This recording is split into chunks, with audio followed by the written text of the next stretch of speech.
रायगड, महाराष्ट्रासह देश विदेशातील ताज्या बातम्या पाहण्यासाठी मॅक्स इंडिया लाईव्ह चॅनलला सबस्क्राइब करा आणि बेल आयकॉन दाबायला विसरू नका। जब विजिट कर रहा था तो एक हाउसकीपिंग का व्यक्ति मुझे मिलकर उसने मुझे कहा मैं आपसे फोटो ले सकता हूँ। मैंने कहा हाँ लो फोटो लो। तो हम बाहर आए और फोटो ली तो कहता है मुझे कि मैं बहुत प्रसन्न हूँ। मैंने कहा किस बात से? बोलता है मुझे घर मिला है प्रधानमंत्री आवास योजना से। पहले शौचालय बन गया था, कुकिंग गैस मिली है मुझे अपने घर में, और हमारे सड़कें बन गई हैं, ग्रामीण सड़कें हमारे गांव तक। और हम सब लोग शेतकरी थे, उनके पिताजी शेतकरी परिवार का एक युवा लड़का, और जो उसके मुंह पे चमक थी, जो उसमें उत्साह था, वो देख के वास्तव में बहुत ही आनंद आया, बहुत ही दिल प्रसन्न हुआ कि जमीनी स्तर तक प्रधानमंत्री मोदी जी ने जो काम किया है वो बिना भेदभाव के गरीब से गरीब व्यक्ति जो अंतिम पायदान पे खड़ा है उन तक पहुंचा है। और आगे भी प्रधानमंत्री मोदी जी की तीसरी टर्म में 3 गुना ज्यादा काम, 3 गुना तेजी से काम, 3 गुना ज्यादा प्रभावी काम और 3 गुना ज्यादा परिणाम इस तीसरे टर्म में प्रधानमंत्री मोदी जी की सरकार करेगी, उसके लिए संकल्पित है। मित्रों, जब माननीय प्रधानमंत्री जी ने बिटकेन औद्योगिक क्षेत्र को देश को समर्पित किया था 29 सितंबर 2024 को, तब उन्होंने कहा था भारत ने प्रगति करनी चाहिए पर साथ ही साथ अपनी विरासत को भी संभाल के रखना चाहिए। और मैं समझता हूं कि जिस प्रकार से महायुति की सरकार ने अंतिम मोहर लगाकर औरंगाबाद का नाम भी बदलकर संभाजीनगर किया 2023 में, जिस प्रकार से पर्यटन के क्षेत्र में यहाँ पे बड़ा काम हो रहा है, चाहे वो अजंता अलोरा हो, चाहे वो दौलताबाद का फोर्ट हो, चाहे वो हजूर साहिब का नांदेड़ में गुरुद्वारा हो, चाहे वो जो तीनों ज्योतिर्लिंग हो, वृषणेश्वरा मंदिर हो, औंधा नागनाथ मंदिर हो, वैजनाथ ज्योतिर्लिंग हो। मैं समझता हूं जो ऐतिहासिक विरासत संभाजीनगर में है वही आगे चल के विकास के साथ जोड़ेगी मराठवाड़ा को, तेज विकास के साथ और तेज समृद्धि के साथ जोड़ने का काम करेगी। कल की हमारी पहली बड़ी ग्रीनफील्ड इंडस्ट्रियल स्मार्ट सिटी के विजिट में पावन भूमि में कल शिव जयंती के दिन आने का मुझे सौभाग्य मिला। मैं वंदन करता हूं छत्रपति संभाजी महाराज को और आप सभी को शिव जयंती की बहुत बहुत शुभेच्छा। पराक्रम, धैर्य और शौर्य की भूमि जिसने स्वराज्य और आत्मनिर्भरता का संदेश पूरे देश को दिया, मैं समझता हूं कि मराठवाड़ा की जो असीम संभावनाएं हैं उसका एक झलक कल मैंने संभाजीनगर इंडस्ट्रियल सिटी औरिक में स्वयं देखा और यहाँ के औद्योगिक जगत के साथ चर्चा करके बहुत ही आनंद भी आया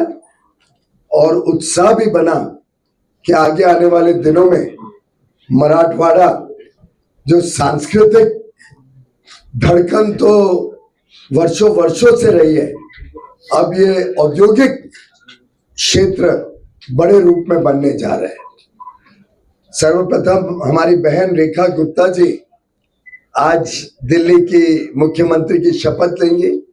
आपके माध्यम से रेखा जी को, भारतीय जनता पार्टी के सभी कार्यकर्ताओं को और प्रधानमंत्री नरेंद्र मोदी जी को बहुत बहुत बधाई देता हूं। आज तीसरी सरकार हरियाणा, महाराष्ट्र और दिल्ली प्रचंड बहुमत से भाजपा और प्रधानमंत्री नरेंद्र मोदी जी को आशीर्वाद देकर बनी है, मैं समझता हूं ये दर्शाता है कैसे प्रधानमंत्री मोदी जी के नेतृत्व में तेजी से विकास, घर घर विकास और लोगों तक समावेशी विकास जो हुआ है उसका ही परिणाम है कि तीनों राज्यों में प्रचंड बहुमत भाजपा और एनडीए को मिली है। उल्टे कल मैं औरिक में जगत के लोगों के साथ जो मिलने का आनंद आया, जिस प्रकार से कनेक्टिविटी वहां पे बनाई गई है, जिस प्रकार से वहां पे बिजली हो, पानी हो, वेस्ट वाटर ट्रीटमेंट हो, क्षेत्र की हरियाली हो, एनवायरनमेंट पोल्यूशन फ्री रखने का काम हो, प्लग एंड प्ले इंफ्रास्ट्रक्चर औद्योगिक विकास के लिए प्रधानमंत्री मोदी जी ने 20 ऐसे शहरों के माध्यम से तैयार करने का निर्णय लिया है और एक उसमें से पहले 4 शहरों में से एक था। सफल प्रयोग रहा है और मैं समझता हूं लगभग 60,000 करोड़ जो निवेश इस क्षेत्र में आया है, आने वाला है। आगे चल के हम इसका विस्तार करने वाले हैं और बड़े रूप में यहाँ पे नौकरियों का साधन बनेगा। अंदाजन 2 लाख युवा युवतियों को यहाँ पर इस क्षेत्र को रोजगार मिलेगा और कई सारे छोटे बड़े विषयों पे कल हमारी चर्चा हुई, जिसपे हमने निर्णय लेके और कैसे तेजी से आगे बढ़े यहाँ के क्षेत्र का काम, उसकी चर्चा की। मैं समझता हूं कि जो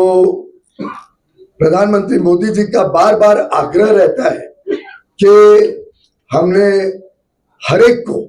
पर्याप्त अवसर मिले, हर एक का कौशल विकास हो, हर एक को अच्छी शिक्षा मिले, स्टार्टअप्स में हमारे जो युवा युवती जुड़े हैं उनको और प्रोत्साहन देने का काम करें, अनुसंधान के ऊपर बल दें। ये सभी विषय कल भी चर्चा में आए। हमने 20,000 स्क्वायर फुट का और एक की जो बिल्डिंग है, ऑफिस बिल्डिंग, उसमें 20,000 स्क्वायर फुट का एक कौशल विकास केंद्र, स्किल डेवलपमेंट सेंटर बनाने का कल निर्णय लिया है। साथ ही साथ लगभग 10,000 स्क्वायर फुट का स्टार्टअप इंक्यूबेशन हब बनाने का भी निर्णय कल लिया गया है और मैं समझता हूं कि इस प्रकार से अलग अलग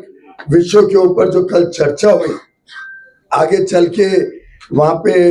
लोग अपना घर बना सके, वर्कर्स के लिए डॉर्मेट्री हाउसिंग बने, वहां का कमर्शियल इंफ्रास्ट्रक्चर, एक अस्पताल बन रहा है वहां पे, एक यूनिवर्सिटी आ रही है, साथ ही साथ स्कूल हो, क्लब हाउस हो, रिक्रिएशन फैसिलिटीज हो, इन सब चीजों पे और ध्यान केंद्रित करते हुए हम इस पूरे औद्योगिक क्षेत्र को महाराष्ट्र की और देश की शान बनाने के लिए संकल्पित है। मुझे पूरा विश्वास है जिस प्रकार से इस बजट ने मिडिल क्लास को राहत दी, लगभग 1 लाख करोड़ रुपए सीधा मिडिल क्लास के हाथ में दिया, जिस प्रकार से महाराष्ट्र की सरकार ने 1,500 रुपए प्रति माह हमारी बहनों को देने का काम शुरू किया, जिस प्रकार से निवेश इंफ्रास्ट्रक्चर पे, आधारभूत सुविधाओं पे 11,20,000 करोड़ रुपए इस वर्ष बजट में घोषित किया गया। नेशनल मैन्युफैक्चरिंग मिशन हो, अनुसंधान NRF हो, जिससे रिसर्च एंड डेवलपमेंट में हम सहयोग दे सके, नया स्टार्टअप फंड हो, फंड ऑफ फंड्स के माध्यम से 10,000 करोड़ का नया स्टार्टअप फंड जो इस बजट में घोषणा की गई,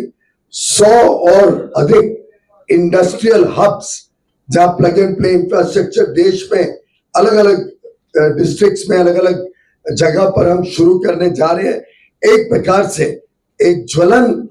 औद्योगिक विकास जो तेजी से आगे बढ़े औद्योगिक क्षेत्र, और देश और दुनिया की जरूरत है 140 करोड़ भारतवासियों के विकास का काम और उनको एक विकसित भारत 2047 के अपने प्रण के साथ जोड़ने का जो संकल्प लेके हम चले हैं, वो संकल्प डबल इंजन की सरकार महाराष्ट्र में देवेंद्र फडणवीस जी के नेतृत्व में, केंद्र में प्रधानमंत्री नरेंद्र मोदी जी के आशीर्वाद, मार्गदर्शन और नेतृत्व में अवश्य विकसित मराठवाड़ा, विकसित महाराष्ट्र को बल देगा और विकसित महाराष्ट्र विकसित भारत की शान बनेगा। बहुत बहुत धन्यवाद। इमर्जिंग इकोनॉमीज जो हमारे साथ स्पर्धा में रहती हैं, उन सबके परिप्रेक्ष्य में भारत का रुपया सुधरा है और मजबूत हुआ है। यूनाइटेड स्टेट्स ऑफ अमेरिका के चुनाव के बाद पूरे विश्व में लगभग सभी करेंसीज गिरी हैं और मुझे आनंद है कि भारत में अच्छे पर्याप्त रिजर्व्स थे हमारे पास, जो पिछले 10 वर्षों में रिकॉर्ड एफडीआई आया, रिकॉर्ड एक्सपोर्ट्स हुए, रिकॉर्ड रेमिटेंसेस आए, रिकॉर्ड टूरिज्म हुआ। इस सब के माध्यम से जो अच्छी हमारे पास मुद्रा थी, विदेशी मुद्रा, फॉरेन एक्सचेंज, उसके कारण भारत का रुपया बाकी सब करेंसीज के परिप्रेक्ष्य में ज्यादा अच्छा परफॉर्म किया। कपास को इंपोर्ट करने की जरूरत लगती है आपको, क्योंकि हम लोग इसमें अलग अलग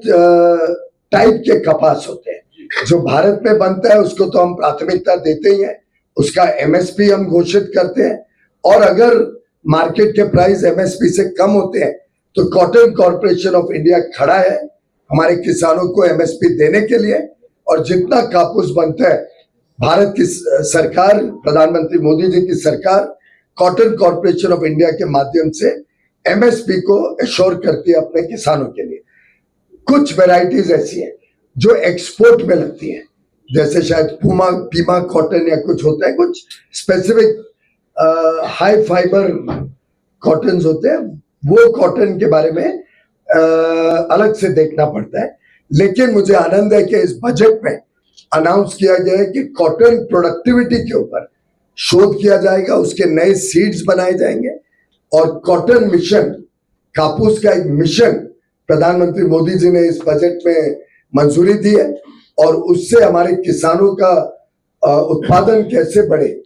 और प्रोडक्टिविटी बढ़ने से उनकी आमदनी कैसे बढ़े, उस पर केंद्र सरकार और कृषि मंत्रालय काम कर रहा है। एयरपोर्ट एक्सपेंशन का इशू बहुत सारा। औरिक में हम लोग सस्ती बिजली देने की बात करते हैं, महाराष्ट्र में वास्तविकता देखें तो इंडस्ट्रियल इलेक्ट्रिसिटी बहुत महंगी है। इसको कैसा सर, हम लोग 8 रुपए के करीब करीब जो लोग हम कह रहे हैं, बातें चल रही हैं, हाउ इट इज पॉसिबल?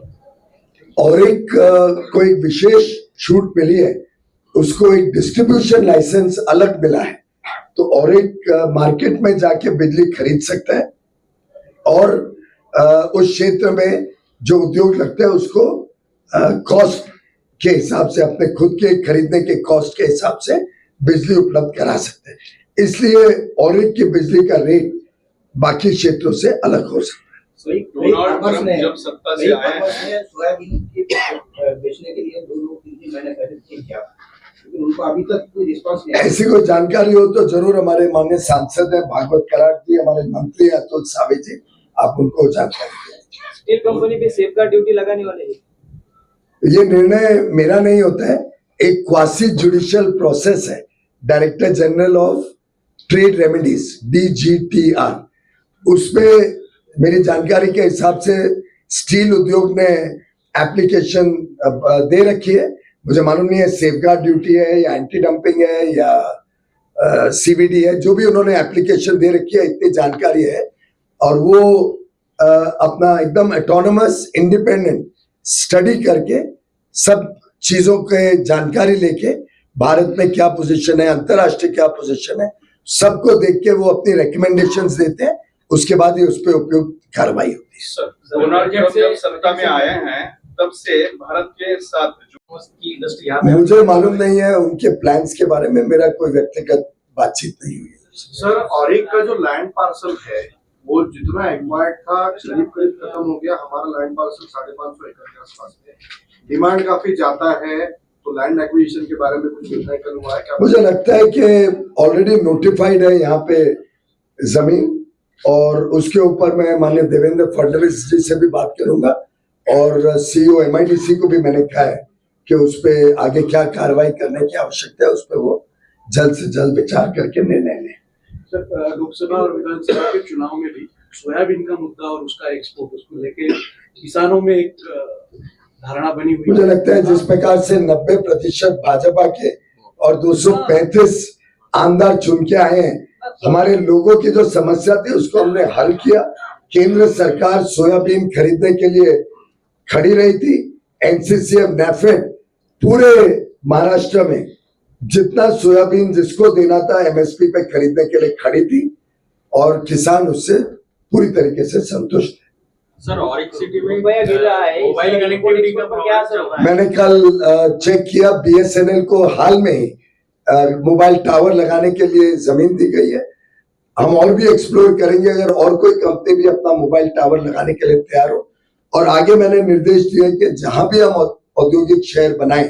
तो मोबाइल कनेक्टिविटी पहले से ही सुनिश्चित है। इंटरनेशनल कन्वेंशन सेंटर एक जगह आइडेंटिफाई हुई है। मैंने इंडस्ट्रियल एसोसिएशन जो यहाँ की है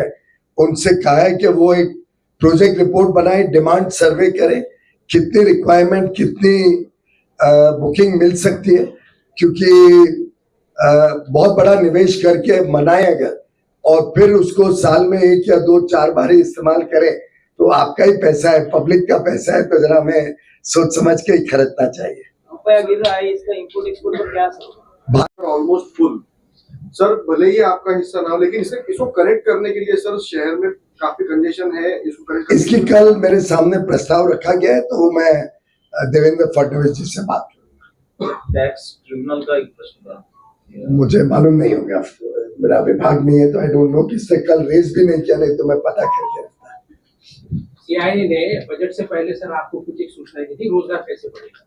इस पर सरकार ने कितना मतलब बजट? मुझे लगता है कि आप अगर सीआईआई के ही वक्तव्य देखें, FICCI, CII, ASSOCHAM, PhD chamber of commerce, Maharashtra chamber of commerce, Marathwada chamber of commerce, आप किसी को भी जाके पूछ लीजिए। मुझे लगता है आपके पत्रकारों के बीच में भी आप चर्चा कर लीजिए, आपके एडिटोरियल्स देख लीजिए, न्यूज़पेपर के आर्टिकल्स देख लीजिए, किसी ने इस बजट के ऊपर किसी प्रकार का सवाल नहीं उठाया। एक आनंद का माहौल पूरे भारत में रहा, चाहे वो मिडिल क्लास हो जिससे कंजम्पशन लेड ग्रोथ होगी, और अर्थशास्त्री कहते हैं 1 लाख करोड़ अगर मिडिल क्लास की जेब में दिया है तो उसका इम्पैक्ट 2.5 गुना होता है कंजम्पशन लेड ग्रोथ से। जब कंजम्पशन बढ़ती है, चाहे इंफ्रास्ट्रक्चर निवेश से हो या कंजम्पशन से जो कंजम्पशन से ग्रोथ होती है या इंफ्रास्ट्रक्चर में इन्वेस्ट करते हैं और लोगों की जेब में कमाई बढ़ती है, उससे जो कंजम्पशन आता है मार्केट में, उससे कारोबार बढ़ता है, व्यापार बढ़ता है, उससे उद्योग के पास डिमांड आती है और ऐसे ही देश प्रगति करता है। इसलिए भारत आज विश्व की सबसे तेज गति से बढ़ने वाली अर्थव्यवस्था है और आने वाले अमृत काल में 2047 तक भारत की जो विकास की यात्रा है वो तेज गति से हमारे युवा शक्ति के आधार पर, हमारी महिला शक्ति के आधार पर, हमारे किसानों के आधार पर, हमारे कामगारों के श्रम से आगे चल के भारत को एक 30-35 ट्रिलियन डॉलर की इकोनॉमी बनाएगी और विश्व में अगले 2-2.5 साल 3 साल में वैसे भी भारत विश्व की तीसरी सबसे बड़ी अर्थव्यवस्था बनने के लिए तेजी से अग्रसर है। मैं समझता हूं हम सबके लिए गर्व की बात है कि प्रधानमंत्री मोदी जी के नेतृत्व में अभूतपूर्व विकास भारत में हो रहा है और जैसा उन्होंने देश को कहा था, भारत में विकास भी हो, भारत की विरासत को भी और मजबूत किया जाए। बहुत बहुत धन्यवाद। Thank you. अनुदान वो बंद कर रहे हैं और नेपाल का भी अनुदान उन्होंने फिलहाल बंद जो गलत लोग काम करते थे उनका अनुदान बंद होना मैं समझता हूं खुशी की बात है। जिस प्रकार से कुछ संस्थाएं भारत के लोकतंत्र में इंटरफेयर करती थी, अगर उसके ऊपर जॉर्ज सोरोस जैसे व्यक्तियों के ऊपर माननीय राष्ट्रपति डोनाल्ड ट्रंप सख्ती बरकाते हैं तो मैं समझता हूं 140 करोड़ देशवासी खुश होंगे, क्योंकि फेक नैरेटिव लोगों को गुमराह करने के अलावा और राजनीतिक हस्तक्षेप करके जॉर्ज सोरोस जैसे व्यक्ति और उनकी जो संस्थाएं हैं जो कांग्रेस पार्टी के साथ और उनके मित्र पार्टियों के साथ मिलकर भारत को डिस्टेबलाइज करने की कोशिश करते हैं, उसके ऊपर सख्ती बरतना मैं समझता हूँ बहुत अच्छी बात है। Sir Walur industrial area is a very CEO को कि जहाँ जिस जगह पर उद्योग अभी तक शुरू नहीं हुए हैं वो जो जगह है वापस की जाए नए लोगों को, कैसा है, कैसे? निर्देश वापस लेने का नहीं है, निर्देश है कि सभी को सर्वे किया जाए। जहां जहां पे औद्योगिक क्षेत्र में लोगों को जमीन दी गई है, उन्होंने कुछ प्रपोजल दिया होता है, जब जमीन मांगते हैं उसके हिसाब से जमीन का पूरा क्षेत्रफल तय होता है, तो उसको स्टडी किया जाए, सर्वे किया जाए। और अगर कोई बहुत सालों साल से जमीन लेके बैठा है और प्रोजेक्ट रिपोर्ट के हिसाब से बिना कारण अपना प्रोजेक्ट नहीं लगा पाए, कोई कारण हो, जस्टिफिकेशन हो, फोर्स मेजोर हो, कुछ वो स्टडी करने का आदेश दिया है। सर एलॉन मस्क इन्होंने रिक्रूटमेंट के लिए शुरुआत की है लाने के लिए, ऐसा मैंने पेपरों में पढ़ा था, मुझे स्वयं कोई जानकारी नहीं। आपने कल रिव्यू किया